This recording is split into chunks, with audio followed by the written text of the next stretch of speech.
Conexão direta com Brasília agora. Túlio Amâncio está com a gente. Boa tarde para você, Túlio. Oi, Adriana, boa tarde para você, para o Fábio e para todo mundo que está entre nós. Túlio, bom, a expectativa agora em relação à reunião que vai acontecer amanhã, nesse sábado, no Egito, com várias autoridades. O chanceler brasileiro estará lá.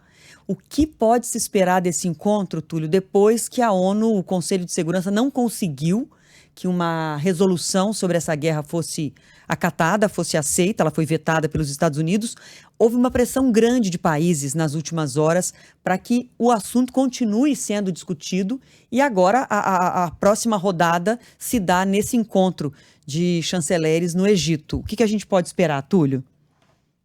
É isso, Adriana, esse encontro é amanhã no Egito. Ele vai falar especificamente sobre a situação na faixa de Gaza. Muitos países que têm nacionais na faixa de Gaza e querem deixar o local estarão neste encontro, que é muito importante. O presidente Lula, eu estou aqui no Palácio do Alvorada, o presidente Lula, ele, por exemplo, foi convidado a participar. Ele disse que só não ia porque ainda não podia pegar avião, e ele determinou que Mauro Vieira representasse o Brasil, o chanceler, ia ser o embaixador lá no Egito. Mas numa sinalização de dar, de fato, importância para esse encontro, o presidente Lula mandou o Mauro Vieira.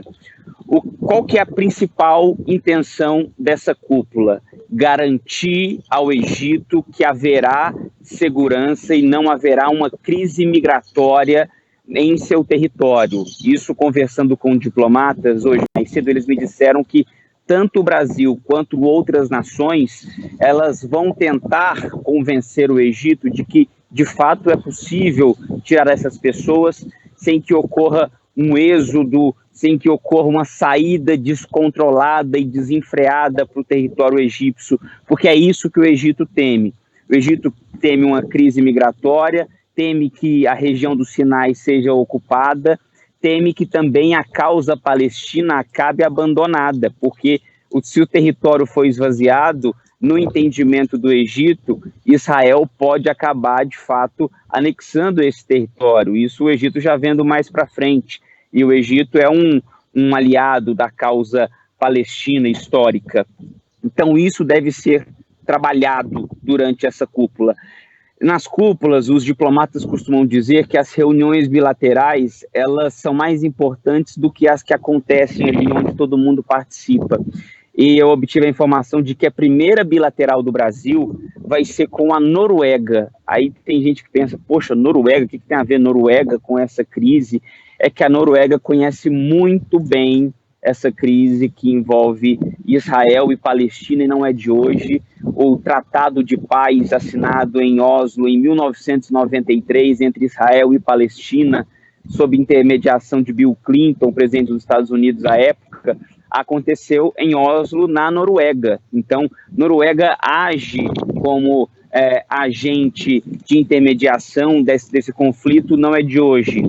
Então, é simbólico que esse primeiro encontro seja entre Brasil e Noruega. O presidente Lula, ele também está participando ativamente dessas negociações. Hoje ele conversou com o presidente da França, Emmanuel Macron, e pediu o apoio dele para que o presidente francês pressione Israel, porque no entendimento dos diplomatas brasileiros, só está faltando Israel, de fato, garantir um cessar-fogo para que esse corredor humanitário para a saída dos brasileiros e pessoas de outras nacionalidades, de fato, se torne realidade.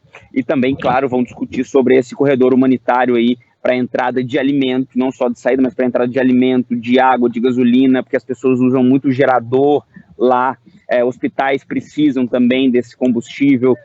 Então, essa entrada de caminhões prometidas por Biden, que nunca sai, também vai ser discutida nessa cúpula, viu, Adriana e Fábio?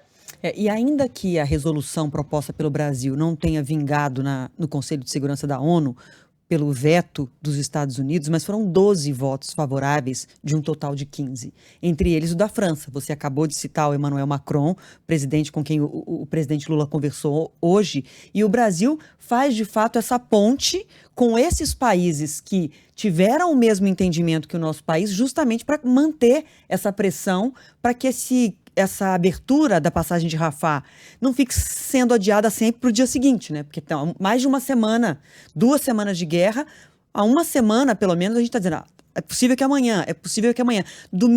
O domingo passado, havia toda a expectativa de que na segunda-feira cedo abriria. E a gente passou a semana com essa expectativa sendo adiada.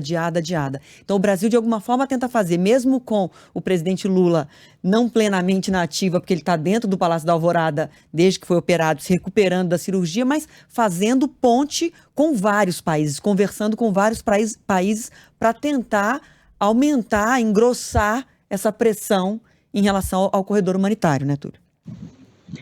Sabe, Adriana, eu tenho conversado com brasileiros que estão na faixa de Gaza nos últimos dias, e a gente cria até uma certa relação.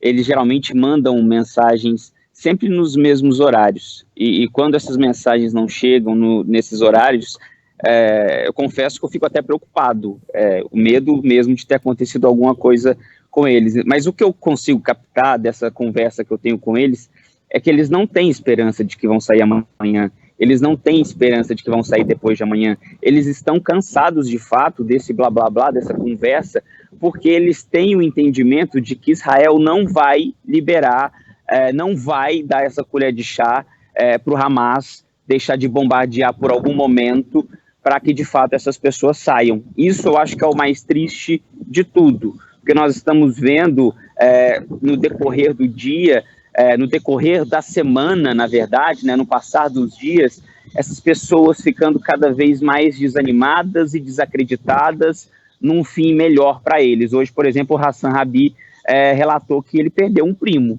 Então, o bombardeio acontece no norte de Gaza, onde Israel pediu para que seja esvaziado, mas acontece também no sul, Exatamente. Que é para onde boa parte da população foi. É onde os brasileiros, em sua maioria, estão. Então, ele fala, olha, a gente não sabe quando a gente vai sair daqui vivo. Um outro brasileiro que está lá me disse hoje também. A sensação é de que a gente vai morrer a qualquer momento.